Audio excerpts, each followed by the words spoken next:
Assalamualaikum. Good morning, dear students. How are you all? I hope you all are doing good. Let me introduce myself. I'm your English teacher, Miss Aksa. So, students, today we are going to do understand the present perfect tense. So, students, if you remember, we have studied and we have understood the tenses of present indefinite and present continuous. So, students, what is the present indefinite and what is the present continuous?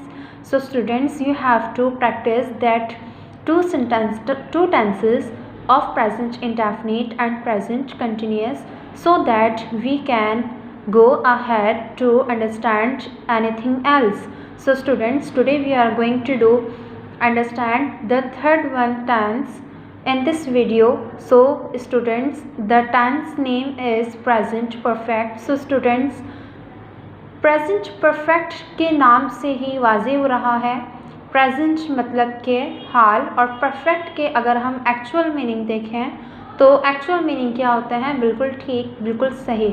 लेकिन students यहाँ पर present perfect जो है वो यहाँ पर tense है और प्रेजेंट परफेक्ट का टेंस जो है वो क्या होता है। सो स्टूडेंट्स, डेफिनेशन में देखते हैं कि क्या है डेफिनेशन प्रेजेंट परफेक्ट की। So students, what is the definition of this tense? So students, present perfect is a tense of a word that indicates that an action has ended but not at a definite time. So students, यहाँ पर present perfect जो है एक ऐसा काम है जो कि किसी भी definite time पर नहीं किया गया past में, ठीक है। लेकिन स्टूडेंट्स, हम यहाँ पर बात तो कर रहे हैं पास्ट की, लेकिन ये टेंस हमारा पास्ट नहीं है। जैसे कि मैं आपको एक एग्जांपल देती हूँ, बारिश हुई, ठीक है। अगर हम ये कहें कि जैसे कि बारिश हुई, ठीक है, बारिश होने के बाद जैसे कि जो हमारा एक एनवायरनमेंट बन जाता है, एक सिचुएशन क्रिएट होती है, वो कैसी होती है कि दरख्तों के पत्ते से पानी टपक रहा होता है, छतें गीली होती हैं, बाहर पानी भरा हुआ होता है, ठीक है। और इसके अलावा जो हवा है वो बहुत वैसी चल रही है, बिल्कुल नमी नमी वाली, जिसे बारिशों में चलती है।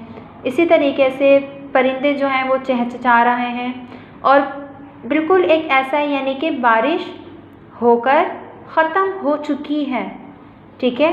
उसके आसार, यानी कि जो काम हुआ है, ठीक है, उसके आसार प्रेजेंट में मौजूद हैं। अब अगर हम ऐसे कहें कि बारिश हुई थी, ठीक है, तो इसमें क्या है कि हमें कुछ भी नहीं पता, यानी कि आसार मौजूद नहीं है, वो काम ख़त्म हो चुका, पास्ट में चला गया, ठीक है। वो पास्ट की एक, वो बिल्कुल बहुत पास्ट है, वो मतलब कि बहुत दूर का पास्ट है। ये नियरेस्ट पास्ट के लिए हम प्रेजेंट परफेक्ट का यूज़ करते हैं, जैसे कि वो काम अभी अभी ख़त्म हुआ, ठीक है, और उसके आसार मौजूद हैं और वो हम देख सकते हैं, ठीक है। तो ऐसे कामों को बताने के लिए प्रेजेंट परफेक्ट का हम यूज़ करते हैं। जैसे कि आप देख सकते हैं कि प्रेजेंट परफेक्ट की आइडेंटिफिकेशन क्या होती है, चुका है, चुकी है और चुके हैं। सो स्टूडेंट्स, जैसे कि मैंने भी आपको बताया, बारिश हो चुकी है, ठीक है। अब इसी तरीके से, और बारिश के क्या हैं, आसार मौजूद हैं। अब इसी तरीके से अगर मैं ये कहूँ कि मैं आपको पढ़ा चुकी हूँ, ठीक है, अब मैं अगर आपको ये कहूँ कि मैं आपको डेफिनेशन प्रेजेंट परफेक्ट की डेफिनेशन बता चुकी हूँ, तो ये काम अभी क्या हुआ है, अभी अभी हुआ है, बिल्कुल रिसेंटली वर्क हुआ है और इसका कोई भी डेफिनेट टाइम मौजूद नहीं है, अवेलेबल ही नहीं है, ठीक है। सो इसकी वजह से क्या है कि ये हमारा एक ऐसा काम जो डेफिनेट टाइम पर काम नहीं किया गया, लेकिन ऐसा काम जो प्रेजेंट में होकर ख़त्म हो चुका, उसको बताने के लिए हम प्रेजेंट परफेक्ट का यूज़ करते हैं, ठीक है। अब इसी तरीके से मैंने खाना खाया, ठीक है, दस्तरखान बिछा हुआ है और मैं बैठी हुई हूँ और मैंने खाना खा लिया, तो मैं क्या कहूँगी, मैं खाना खा चुकी हूँ, ठीक है। तो ये भी क्या है, हमारा प्रेजेंट perfect है. So students, what is the formula of this tense? So first of all we have to write subject plus helping verb. What is the helping verb of this tense? Have and has.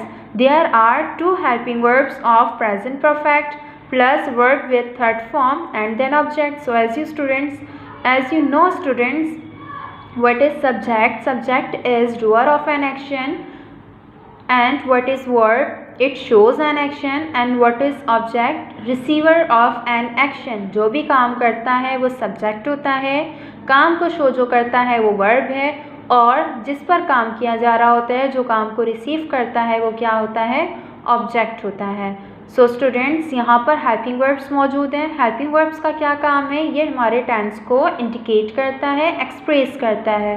Whenever we will not put the helping verb, so we cannot identify the tense. So students, helping verbs helps to identify the helping verb tense in the sentence. So students, now this is the structure of affirmative sentence. So as you know students, there are three kinds of sentence. First type is affirmative sentence. So this structure is belong to affirmative sentence, and this is the negative structure because in this structure there are not. So students, not जो है वो किसको indicate करता है? इनकारिया जुमले. ठीक है, इनकारिया जुमला जो हमारे पास मौजूद होता है उसमें हम इनकार कर रहे होते हैं तो डेफिनेटली वो हमारा क्या होता है? निगेटिव सेंटेंस होता है. Now we will talk about interrogative sentence. So students, यहाँ पर जो हमारे पास मौजूद है ये कन्फर्मेटिव क्वेश्चन मौजूद है, क्योंकि आपको मैंने बताया था कि there are three kinds of questions. First kind is confirmative questions, second kind is informative questions and third kind is tag questions. So students, this kind what is the kind of this question? This is the confirmative question. So students, अगर हमें यहाँ पर WH family इस्तेमाल करेंगे तो वो क्या बन जाएगा? Informative questions बन जाएंगे. Okay.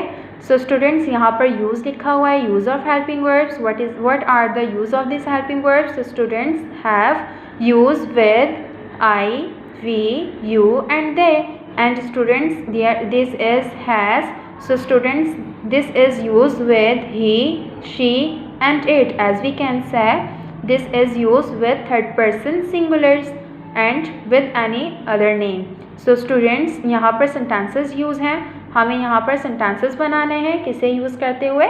Structures को use करते हुए हमें sentences बनाने हैं. So first sentence हमारा क्या है? I have done my work. मैंने अपना काम मुकम्मल कर लिया. मैं अपना काम मुकम्मल कर चुकी हूँ. He has said, वो बोल चुका है. She has cooked food, वो खाना पका चुकी है. So students, you have to make these all sentences of present perfect tense. Inshallah, we will meet in the next video. Till then, check yourself. Allah Hafiz.